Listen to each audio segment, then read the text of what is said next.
Roger, go for deploy. Alrighty, guys. Welcome back to Adventure Fit Radio. This is Doc. Tommy's not here for this intro today, but you're listening to me, and the show you're about to listen to is a show with a man named Darrell Wade. So Darrell is actually a friend of mine, a friend of the show, a friend of Adventure Fit Travel. I got introduced to Darrell a couple of years ago by an old mentor of mine, Paul Harmeister, who was also on the show with his daughter Jade back very way back in the day. Put me on to Darrell. Darrell basically is he's one of the leaders of the travel industry in Australia and worldwide, really. So Intrepid Travel and Intrepid Group are his babies, basically. So he was the co-founder of Intrepid Travel, which now services over 300,000 travellers annually.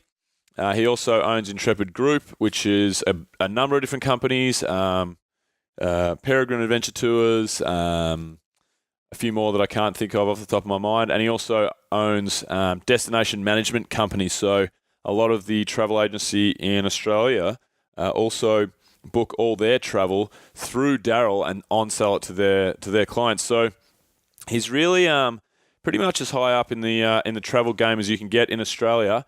Darrell's a friend of mine and somewhat of a mentor.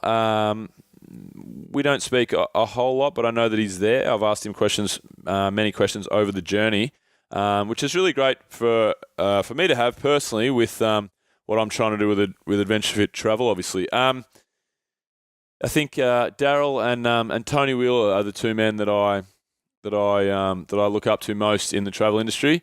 Tony Wheeler hasn't answered my calls for the podcast, so I'm glad that Darrell has, and we had a great show for you guys today, so you're going to absolutely love it. Very inspirational stuff, very interesting.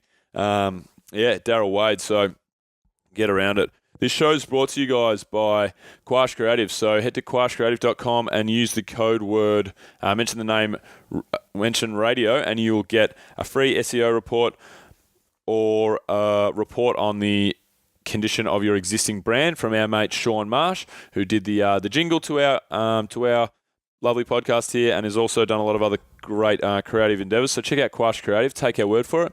Also head to www.audibletrial.com/ADVF radio. If you head there, you can get a 30-day free Audible trial and one free audiobook. If you're not using Audible, you are kidding yourself.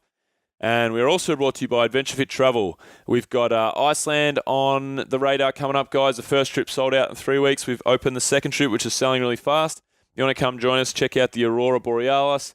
Check out all the highlights of Iceland for 7 days with amazing people. Then led by our amazing coaches. Then head to www.adventurefittravel.com. You'll also see New Zealand up there. You'll also see Kokoda Track. You will see in the next week an Australian long weekend trip, so a 4-day trip, first of our short trips. So we're going to start releasing, and a bunch more coming up. So head there, use the code word radio to get 10% off any and all trips. And here's the show.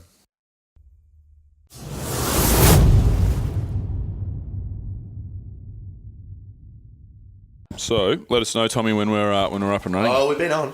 We're on. We're live. Yeah, we're Sounds good. We're on check. We'll be live. We are live. All right. So We are we're about to welcome Darrell Wade to the show. I will preface this with Darrell. It's a really sad day, mainly for you more than anyone else, because we normally start the show with Tommy's tribute, which is a song prepared for the guest, but Tommy broke his guitar, and that is not figurative. That's not figurative at all. It's anything below the belt's still working. The guitar needs some maintenance, and so does below the belt. Actually, the below the belt needs some maintenance, mate. So we'll talk. We'll put it in the calendar. What am I getting myself in for here? That's right. So we've decided we're going to give you a foot massage after the show. It's not going to be weird at all. It's the closest thing to a serenade we could give you. So exactly, hands off. Well, I want the full body experience. Thank you very much. The Swedish massage. So, Darrell, welcome to the show, firstly. And why don't you tell the listeners, tell us a little bit about yourself. Who is Darrell Wade? Who is Darrell Wade? I keep asking myself that when I look at myself in the mirror. Who is Darrell Wade? Darrell Wade's a guy who grew up in Geelong, born in Geelong, went to university one day, met a friend one day, met a wife one day, went travelling many, many days, and here we are kind of many years later, kind of mid-50s now. Cool. I guess you asked that question because I'm the co-founder of a company called Intrepid Travel, which has been around for 27, 28 years now, and starting to make a bit of a presence for itself, I guess. Yeah, started to make a bit of a presence. Very, very... Very modest of yourself there, mate. You'll be getting an extra long foot massage after this.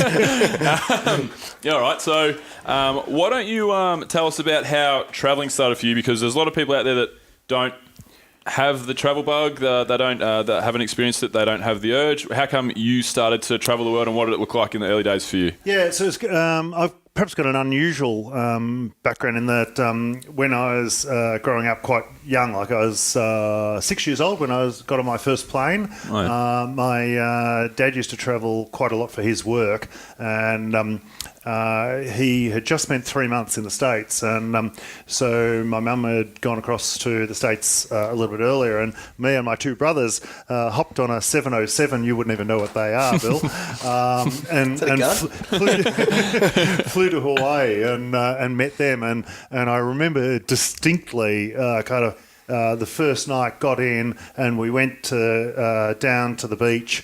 And it was warm and tropical, and a million miles from Geelong. And this guy came running past with this flaming torch and lit all these kerosene lamps along the beach, and it was just incredibly. Well, I was 6 years old. It wasn't romantic, but it was kind of that romantic image, if you like. Yeah. And I just thought, wow, this is the best thing ever. And almost since that day, I've just been hooked on travel, and Really?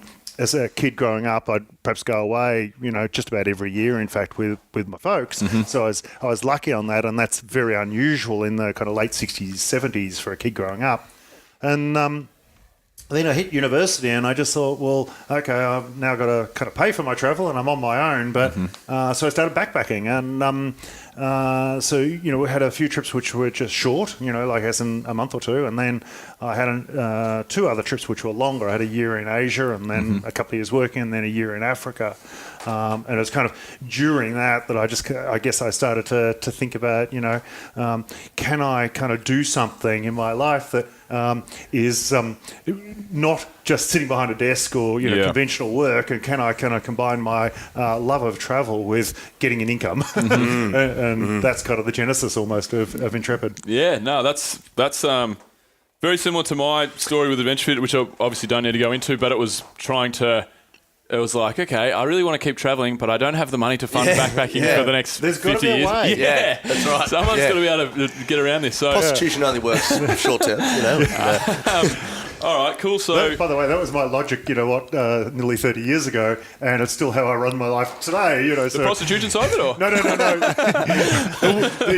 Do as little work as possible and as much travel as possible. Yeah, exactly. No, that's great. On the road for 6 months or so a year. Yeah. So when it actually started, so you're co-founder, like how did it all actually come about? Was it one particular trip or it was, and how did you and your buddy get together?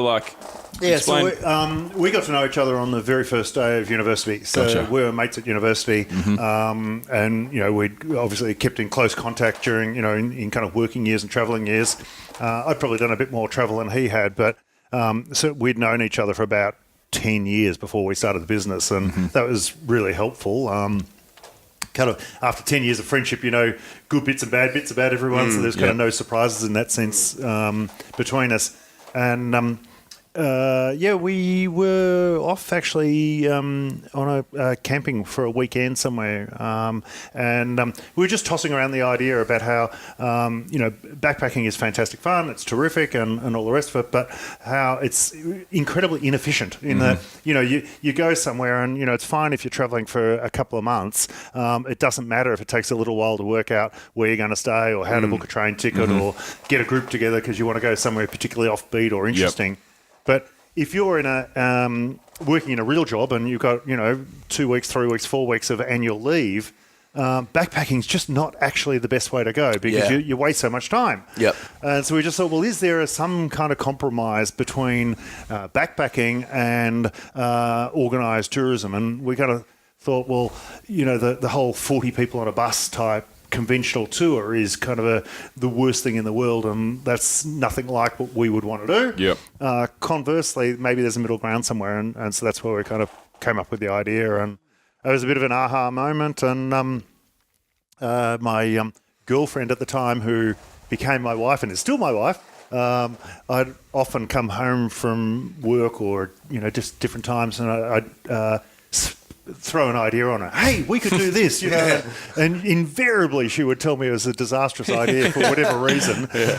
But this one we threw on her, and she said, "Oh yeah, that's a good idea." Oh, And you definitely know. well, Anna likes it. It must be a good idea. I'm getting a foot massage later. She's the one for the foot massage. That's right. Yeah. Well, I can see when I'm not netted. Yeah, awesome. So the travel industry looked totally different back in those days. So you wanted to, obviously you were focusing towards backpackers, but packaging it so that they could do it in a comfortable way, seeing all the sites, efficient ways. And it was. So were you kind of like one of the first to market with this kind of style of travel? Yeah, would you say, were, and that was I'm not sure a problem or opportunity, but we used to go into travel agents when we first had the idea, and just to see what else was there, right? Yeah. And so you're looking at racks of travel brochures and all the rest of it, and there was nothing like what we were proposing. And so we kind of felt, well, either it's a lousy idea, and, because no one's thought of it, or it's not a bad idea. It's just that no one's thought of it. Yeah. And then we did talk to a few people in the travel industry who had a bit of experience, and 3 people in particular, and all 3 of them said, in fact, it was a lousy idea, and so that was a bit dispiriting, because we just thought, well, they're probably right. And again, my wife said, look, give it a crack, keep going, because if you don't, you'll be a pain in the ass to live with, and so you may as well get it out of your system and have a failure, but then go get a real job. And so we did, and fortunately it kind of worked. I say kind of worked because the first 2, 3, 4 years actually were pretty slow going, and it certainly wasn't an overnight hit. Can I ask you about those first few years? Yeah. Because everybody, I'm in those first few years with my company. I'm beginning our 4th financial year, and we're coming up to our 3rd birthday of the first trip. So we are Congratulations. Thank you. We're in that period. Tommy's starting some stuff for himself at the moment. So a lot of people that are listening are probably business owners, and some of the trials and tribulations are what people want to hear about, and particularly me, I'm very interested. So when you say those first 4 years, like, how hard was it getting it off the ground? Did you ever? What were the tough points that you actually gone through? In a way, the idea was the easy part. We kind of knew what we wanted to do. We had quite a clear picture of that. I think our lack of business aptitude was holding us back a bit. I mean, despite the fact that we'd both done business degrees, we didn't know anything at all about starting a business. Yeah. The fundamental mistake we made in those early days, and still you see, entrepreneurs making the same mistake, is that we just didn't have enough capital behind us. Yeah. Yeah. So, we started the business with $20,000, which, okay, it's a while ago, but it still wasn't a lot of money. And, in those days you printed a travel brochure, and, that chewed up nearly half of it. And then you run a couple of ads in newspapers in those days. Yeah. That chewed up another half of what was left. Yeah. And then you realise you've got no money left, and you don't have any contacts to call on. You don't have any networks or anything. So it just meant that, you'd run out of money. We ran on a smell of an oily rag, if you like. And in theory, that's fine. And everyone says, oh, that's the way to start a business. It's actually not. It's rubbish, because we just couldn't do things that help us grow. And so, the first year we took 47 travellers, and, the next year we took 150, the year after that 500. And, by this stage I had a kid, and there's just not enough money there. My wife had stopped teaching, so our income had dropped, and so it was just slow going, and probably in retrospect slower than it should have been. Yeah, and probably mentally tough, I suppose, because for me anyway, and for most business owners in those periods, when you're financially up against it, you're mentally up against it. That's right. You really it puts a huge strain on you. Yeah, and because you never quite know whether you're onto something that is just going to take a bit while and you'll be fine, or whether, hey, am I just being stubborn and I should close the door now? Yes, 100%. It's and really you probably tough. get told both things by different people all the time, because absolutely. my mother tells me all the time to quit Adventure Fit, shut the doors because it's killing me, blah, blah, all this. And then I get people that are like, you can't, Tommy's one of them, but you can't. It's because I've always felt like I'm on the precipice of, sorry, not the precipice, but on the tipping point, where the it's cusp of something. Yeah, where it's all gonna go really and you good. Probably are. Yeah, and I feel like in the last little while we have done some really great things, and it's really it's been a great start to this financial year, basically. But you kind of I've heard entrepreneurs talk about the fact that the people that are closest to you in these periods of your times are the people that periods of your life are the people that you want to listen to the least because they're the people that want to see the suffering end, And it's like, and we talked about this in our last show, and I think it's very, very true. Did you feel like you were getting? How did you choose who to listen to? Look, I think in a way I perhaps was on the stubborn side and I didn't necessarily listen to anyone. I just kind of thought, look, let's just keep plodding through. Yep. I recognise that things were getting better, albeit not fast enough. Yep. To the degree that I remember having lunch with Manch, my business partner, one day, and I think it would have been about year 5. Like I was well into it, and he, we're just over a sandwich or whatever, and he just said, "Isn't it going so well? We're growing so quickly." And I said, "Yeah, kind of, but Manch, I'm still only earning half of what I earned 6 years ago." Yeah. Just relax, pal. And so, you haven't got kids, you haven't got a partner, you haven't got a house. I've got a couple of these things. He's just killing it. He's travelling the world. Life is, chicken and gravy. It's terrific. But I was kind of not struggling, but certainly not in a great financial space. And I know there's a hell of a lot more to life than a financial space. But by the same token, you want food on the plate of your kids. Oh, yeah. For sure. So in these early days, like as you said, you were growing at a still pretty fast pace. Yeah, it sounds fast when you say 60 people, 150, 500. That sounds very fast. Yeah, but when you're only making a little bit of money on each one, and you add it all up, and you've got to pay staff, you've got to pay this, you've got to pay that. No, that's right. But my question is, as like you would know, as a founder or co-founder, you're the last one to get paid. Yeah, exactly. So, but with the fact that you were still growing, what made it? What was it that allowed Intrepid to grow at that rate? So, because in the first couple of years, you've tripled basically. 60 to 150 to 500. Like that seems outside looking in like it's breakneck-ish speed. Although, like you say, the money's not going to instantly flow on from that. But what were the things that you set out that you did well at the start that you were passionate about and you were proud of with Intrepid? Look, I think the core of the success, if you like, and in fact it's still the same today, is that at the end of the day, the product that we were delivering was pretty amazing. And I think in those days, perhaps even more amazing because there was nothing like it in the market. And so people are travelling with us for a couple of weeks in Thailand or Borneo or wherever, and it's almost changing their lives. Yeah. And so that just inspired incredible word of mouth. And so those people would go back to their travel agent or they would tell their friends or whatever. And so that's what was driving the growth. I mean, clearly it wasn't our financial resources. There was none of those. We're spending thousands on Facebook ads at the time. No money, no Facebook. By the way, there was no Facebook. That's right. There was no internet. There was no mobile phones. Can of string. This is a while ago, guys. There were still Denisovans roaming around in the fields. That's right, okay, so when did it become? When did it all start to tip for you, and when did it start for you to really be like, okay, we're making some really good ground here, and we're So look, in some respects, there was no single tipping point as such. It was more progressive, but clearly there was a couple of stepping stones, if you like, or significant moments. Like I remember. In 92, so this is 3 years after we established. Bit more maybe, and there was a bit of a buzz about Vietnam at the time, and there'd been a significant article in Good Weekend that was released by Blanche Delpage, and talking about the new Vietnam, like it was some kind of new country. This is, obviously a few years post-war, all that kind of stuff. And off the back of it, I made, at the time, a fairly crazy, ballsy decision, whatever you look at it, to take a full-page ad in that same magazine the following weekend, specifically on Vietnam. And by the way, we'd never run a trip to Vietnam at this point. And I just decided to have a crack because a lot of people were talking about that article. I thought, get it in next week. Did.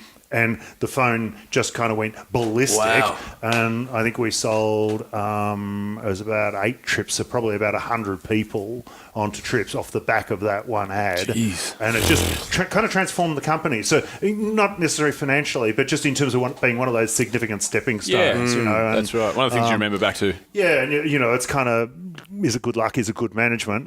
But it certainly helped. And yeah, I remember when AdWords first started from Google, and I just read a US article about this, and I decided to have a crack at it. So I was literally just playing on my laptop at home one night, opened an account, started some AdWords, seeing the leads pop through and all the rest of it. And I thought, this is the most incredible thing I've ever seen in my life. You know, it was utterly transformative.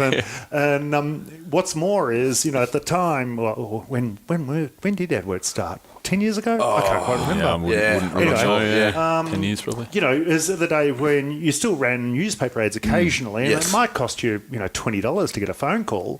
Well, we were getting a person to visit our website for 6 cents. Yeah. And I thought, I'm never going to run another newspaper ad for the rest of my exactly. life. See you later, and so Rupert we Murdoch. literally just tossed our entire marketing budget into Google AdWords for about 3 years. And again, it just works. So, you know, there's issues like that which just change the nature of kind of your business scope. You have to be able to be Progressive. progressive. Yeah. Progressive is the right word to be able to take on those new avenues. You know, let's be honest, a little bit lucky. You know, so you know, yes, you're kind of looking for stuff like that, but you know, every now and then things like that don't work, and you know, I wouldn't want anyone to think that, you know, we're some kind of bloody rocket scientists that, you know, always ahead of the curve or whatever. You know, you test different things, and some of it works and some of it doesn't, and you know, that's just the nature of life and business, I think. Yeah. And so have you moved on to the social media platform now in a big way? And got a lot of that? Not me, I'm way too old for that. But yeah, I mean, I guess the business certainly, you know, I think Darrell's got 17 followers on Instagram. You're doing well, mate. Oh, I'm huge.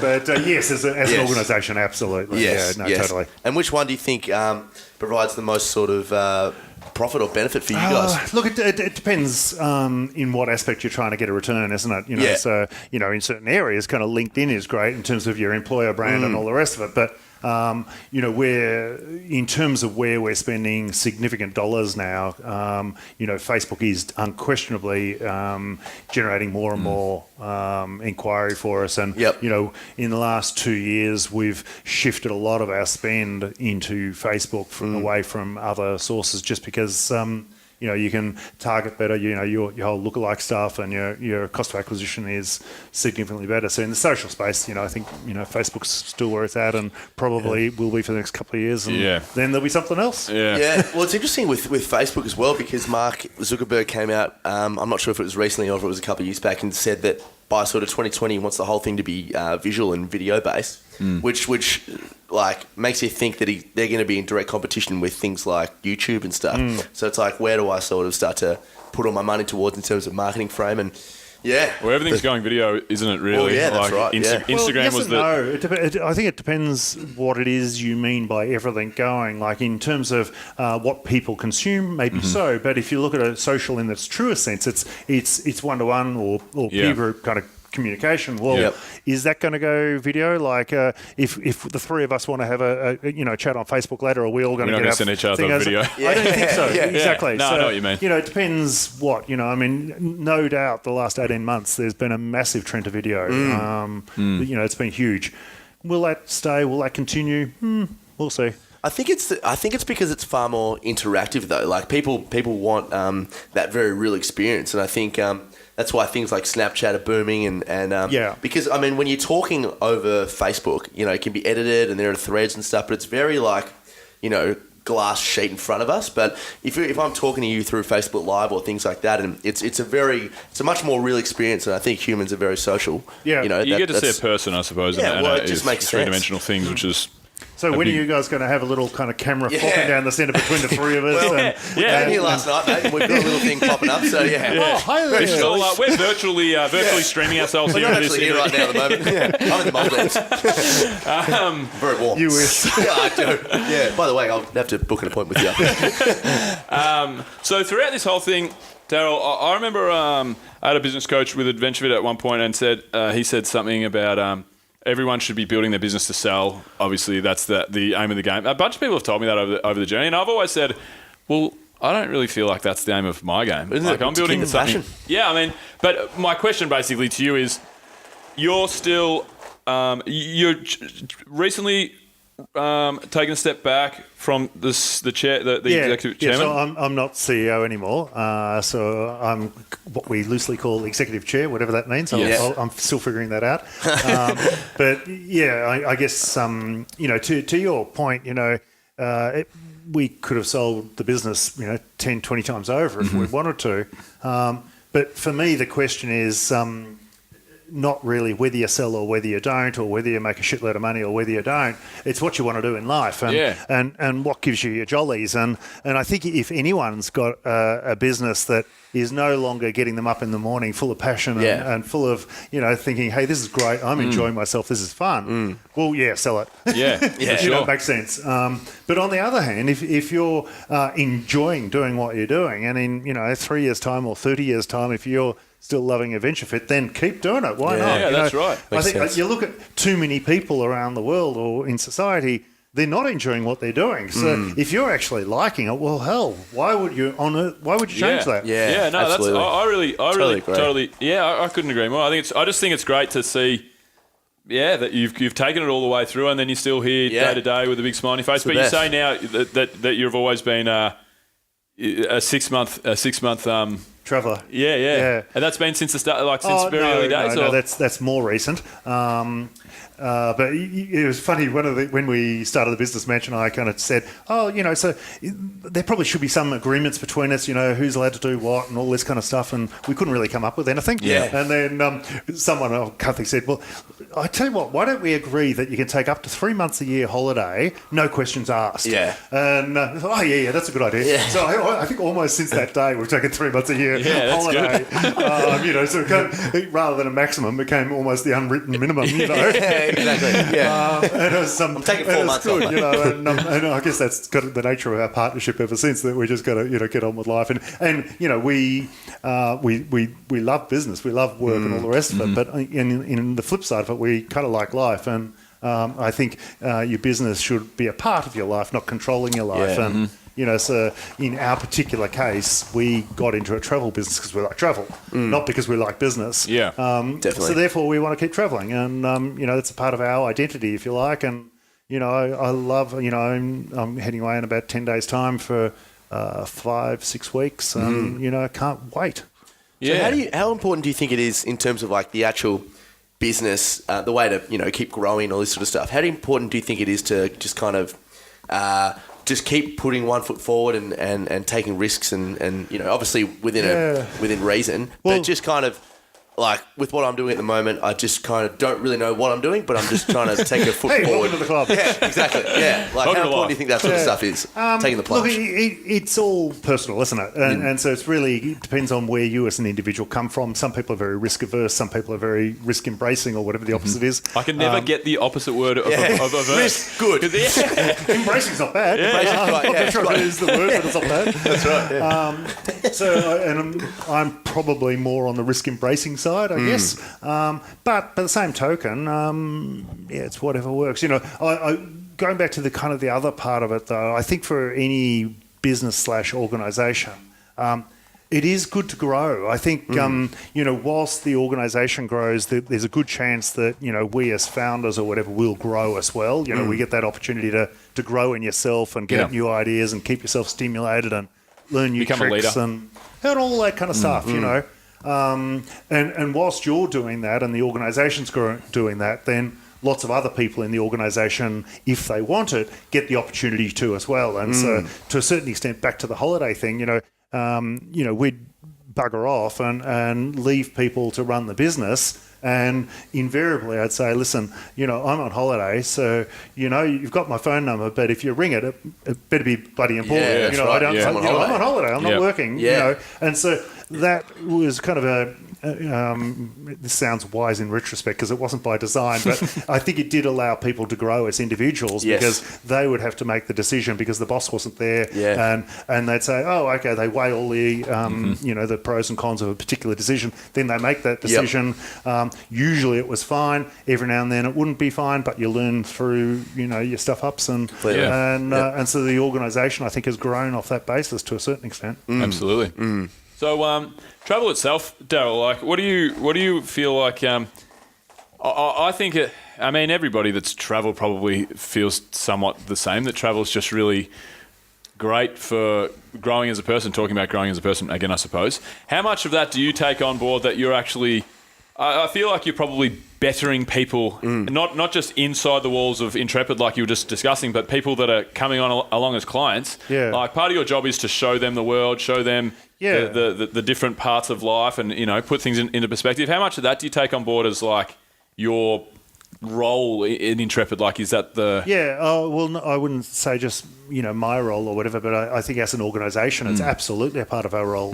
I think, travel is still a huge privilege to be able to do it for any of us. Absolutely. Or any of our customers for that matter. And so I think when you travel, it should not necessarily, you don't want travel to be hard work, but you do want travel to be kind of illuminating. And I see travel as a real cultural bridge between, if you like, our role in offices or businesses or homes or the suburbs or wherever you're from, and then you all of a sudden you hop in a plane, you emerge from that aluminium tube 6 hours later or whatever it is, and you're in a very different place. And it's different culture, it might be a different religion, it's different foods, it's a different way of life, everything's different about it.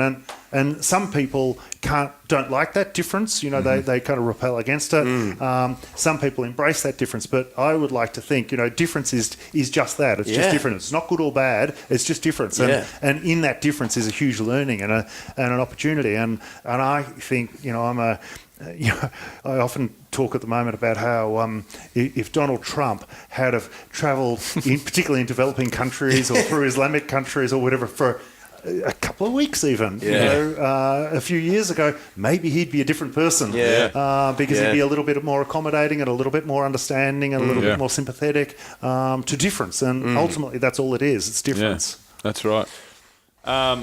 So talking about travel right now and the way things are done, what do you see in basically with the rise of technology and the differing state of people's situations at work? What are the trends in travel, and what do you think that travel is going to look like for Intrepid, for anyone in general in the future? We're going through a very... I really should have a good smart answer on this, shouldn't I? Just make one up. No. We'll go, oh, that was very, very wise. I totally agree. Yes. I was going to say that myself, actually. I've got a feeling you're going to say, gee, this guy doesn't know what he's doing. Darrell Wade. No, it's interesting, isn't it? I think almost a fool predicts the future. Because you don't know where societal trends are going or technology is really going. I mean, yes, you can predict certain things, but the whole element of disruption means that things will change from what you expect. Right. And, increasingly society is getting disrupted by new business models or technology models or whatever it is. And, I think arguably the travel industry probably hasn't been as disrupted in the past as perhaps it should be in a way. So we positively do not know what's going to happen in the future, but what we do is kind of equip our organisation around change so that we can start to at least look at early indicators of where change is going to happen and then get responsive to that change. Yep. And then I suppose we look also at what is the underlying nature of how people travel in terms of how they use services, particularly in destination, and how do we kind of put up some kind of underlying floor so that we've still got a value delivery model. And so For instance, now we've got about 25 destination management companies scattered around the world. So this is where if you go to, I don't know, Peru, for argument's sake, we've got our own legal entity on the ground in Peru. We've got our own staff on the ground in Peru, and they deliver the travel services. Yeah. And whether that's accommodation or transport or guiding or insight into best restaurants or things to do or whatever, well, it's all of the above. I think because you're there on the ground, you have an ability to transcend any disruptive applications or whatever, because ultimately people do still need fulfillment, whether it's through intermediaries or technology or direct, doesn't matter. We're still a part of the food chain if we've got we're very, very close to the delivery point on the ground. One of the things that I was thinking of when I asked that question is I heard people talking about not a travel, it wasn't really travel related, it was more, I think it was maybe Tim Ferriss's podcast, and they were talking about virtual reality, and someone was talking about how virtual reality will change how you watch sport. You won't go to the NBA finals, you watch virtual reality from your lounge room. I thought that's what you were going to bring up. It's kind of what, like, people won't feel like they have to go overseas because it's kind of like... It's a bit like, remember that old, you're probably too young, but that old song, Video Killed the Radio Star? Oh, yeah, good song. Yeah. That came out in the 1730s. Something like that, I remember it well. But they certainly did a cover of it. Will VR kill the travel company? Or will it enhance the travel company? And I think it'll enhance it. I think it'll enhance it. Yeah, people still want everything in person. Both it's like live concerts. National Geographic has it's been around in magazines. Let's say that didn't kill travel. Then it came on to TV shows, and that didn't kill travel. 1080p, blah blah blah. Big screen. Virtual reality, I think it's just an extension of that. It's all a part of kind of that. A magazine is more immersive than what they had before magazines.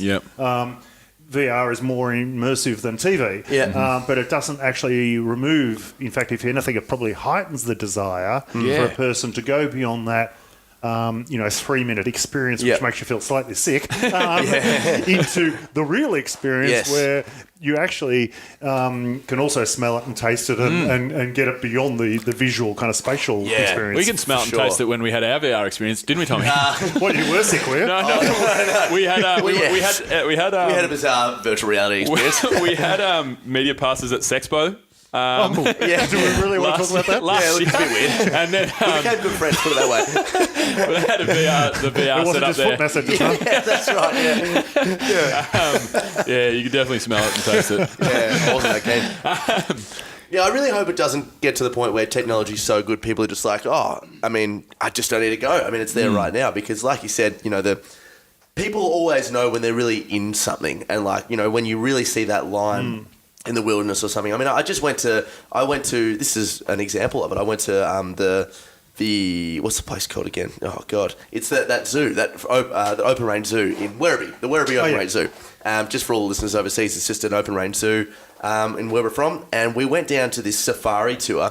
And you could see the giraffe, you could see the lions and all this stuff. And it just made me want to go to Africa way more. Because I was just like, cool, this is amazing. I'm literally here and I can smell and I can see everything. But I'm not there. I'm not in Africa, That's So, it just made me want to go there ridiculously, So I hope it doesn't kill. I don't think it will. The other thing that we're increasingly finding is that people, if you look back at history of tourism, it was all about sightseeing, right? The emphasis on the sight. Yes. And it's kind of morphed into where it is in the last 10 years and now and probably the next few years, more an experiential thing. Yeah.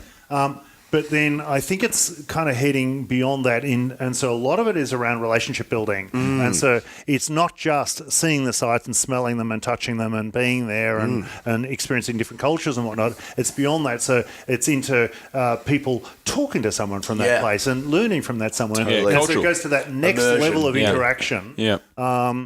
And VR can't do that. No, that's right. I suppose you could have someone with a VR headset and mic'd up in Morocco or whatever. Sounds like a lot of work. But you know what? I just don't think that's quite the exercise. No, that's right. I think that'll roll into schools, though, that sort of stuff. You can picture a virtual reality sort of TV thing where instead of a whiteboard, they have it where they just press a button and on the other side is, kids in Morocco or something, and they're just interacting with them and learning about them. But it still doesn't take away that aspect of travelling. And Yeah, definitely. So I think in that sense, travel will continue for a very long time. Yeah, well, let's hope so. Absolutely. Or else you'll both be out of a job. It'll be Tom and Hearn Adventure Radio. All right, so we'll get you out of here shortly, Darrell. Before we do, we have 3 questions from me, 3 questions from Tommy. This is 6 from 6. Oof, you're on. The first 2 questions of mine are going to take up about could be a 2-hour podcast on their own. But so my first question, this is a crazy question to ask Darrell. Yeah. So my first question is, what is your favourite travel destination on the planet and why?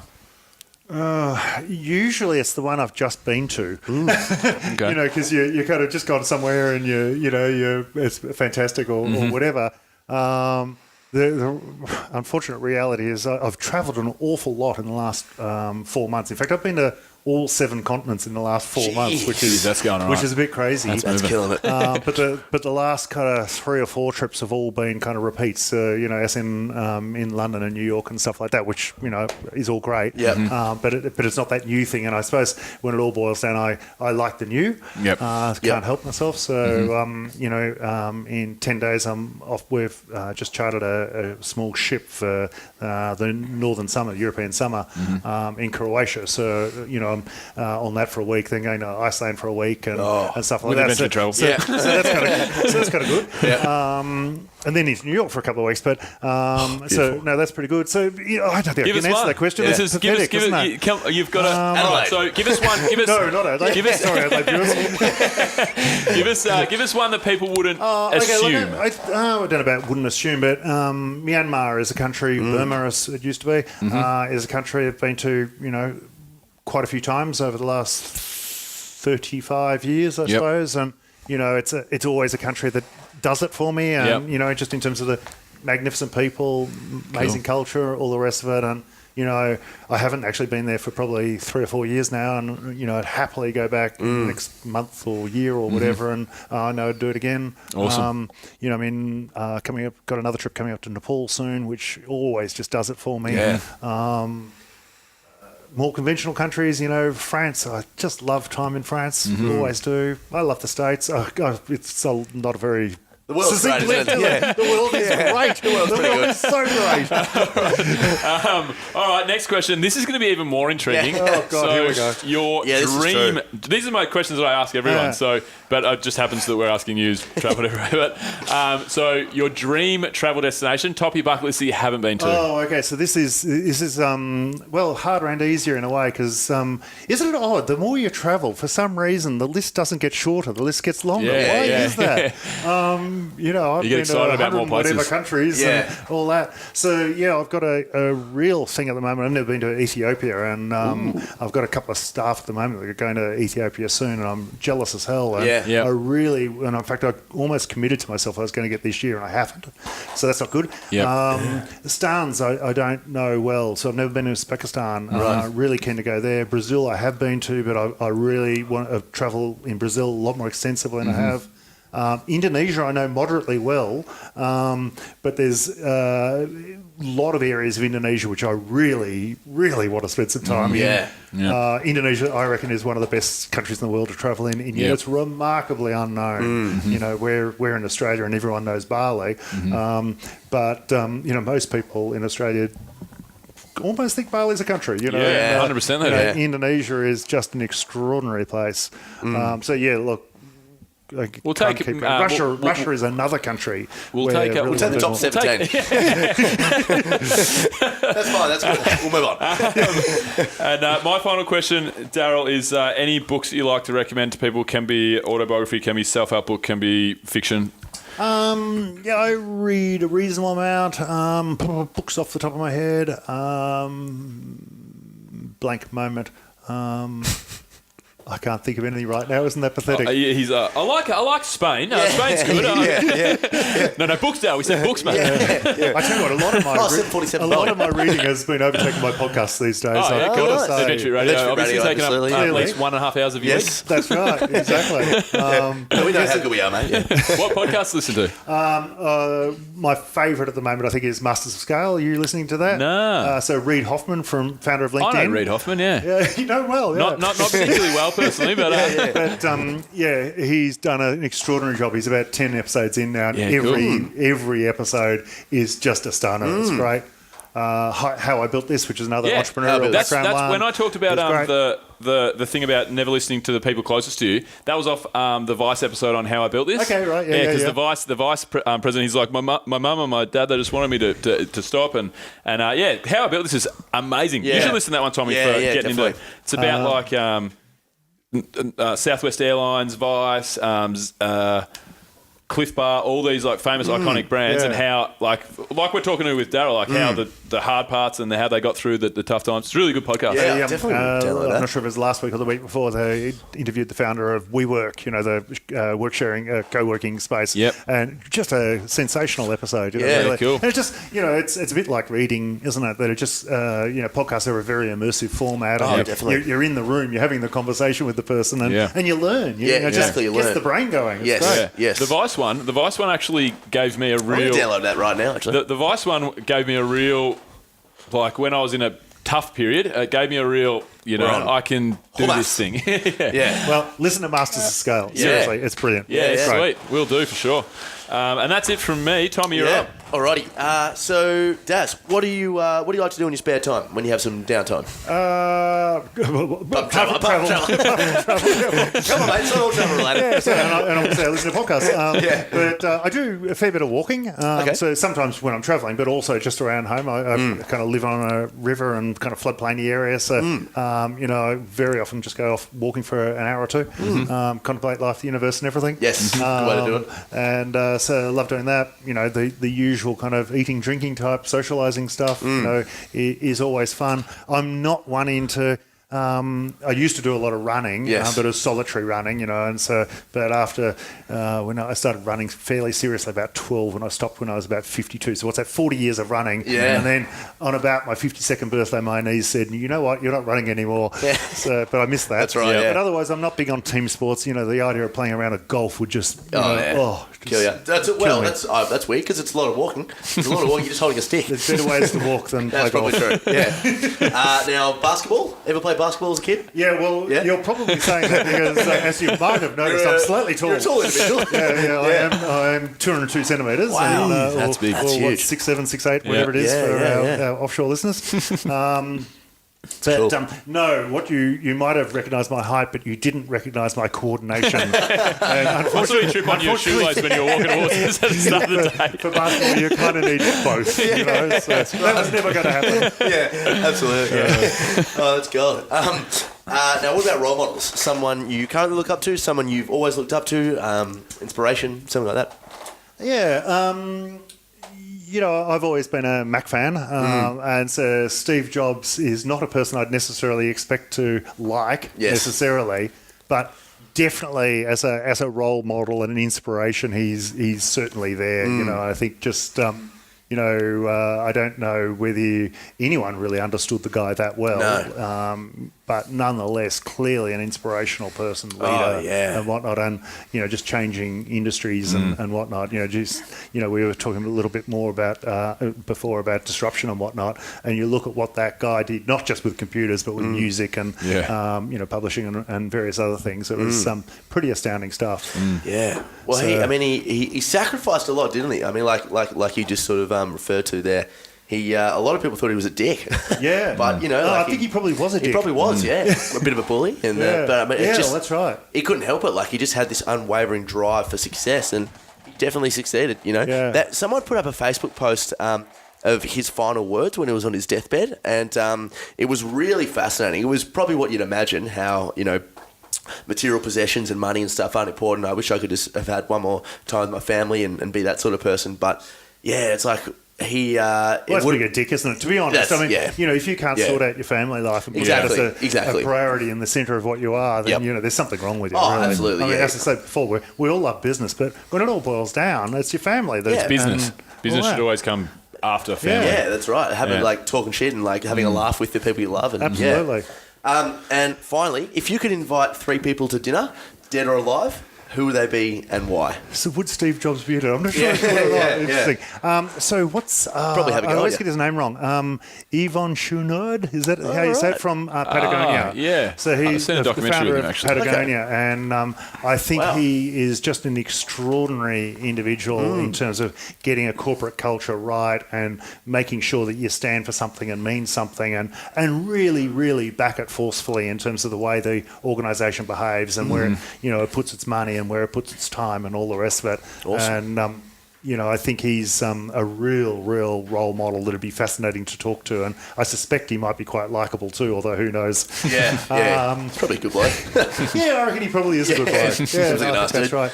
And, I don't know, look, when it all boils down, dead or alive, I think I prefer just my close friends. Yep. When it all boils down, you got good friends, you like your friends, we're going around the corner literally 30 metres away for a dinner tonight, and there'll be 6 of us, we'll have a great night, and, that's my perfect dinner, rather than necessarily have someone dead or famous or whatever. And, you have someone dead or famous at the... Well, perhaps not dead, but someone famous at the table. And you're just kind of slightly intimidating. I remember it's topical because 10 years ago, I was sitting at a table in Sydney and I was with a chap and blah, blah, and door opens and Al Gore walks in and sits down next to us, and we had a dinner with Al Gore, and at the time I could hardly bloody speak. Intimidated, I'm nervous. I'm Darrell. I'm nervous. And I was on a stage with him just last week actually, I quietly reminded him of that story, and he had a little laugh, but he basically wouldn't understand. I mean, exactly. It's funny, like off that topic of being intimidated by the people. The biggest one that we always get for that is Hitler. So Hitler or Jesus. So imagine people want to have dinner with Hitler. They want to have dinner with Hitler. It was their number one dinner. They'll have a schnitzel with Hitler. It's bizarre. Fair enough. Each to their own. Tell me about yourself. That's not wrong. That's not right. It's just different. Exactly. Oh, it's strange. Well, finally, Daz, this is the time now for you to plug anything you'd like to. Where can people find you? Maybe something a bit about Intrepid. What would you like to say to the listeners? Well, I certainly don't want people to find me. I'm happy to hide away in my non-social media. We will find you. And we will not kill you, but we will find you. We'll find you. Have a bit of fun. So I think my message is just to get out and enjoy life. Do whatever you want to do that you feel comfortable with and is satisfying, and if that's a business, that's great, and if it makes you money, that's great, but that's not, I don't think, the priority. And enjoy life, do stuff that's meaningful to you. So if you want to take an Intrepid trip, that's great. There's a million forms of great travel to do, and each to their own. Do what you want to do. One company that probably needs it a little more, actually. Darrell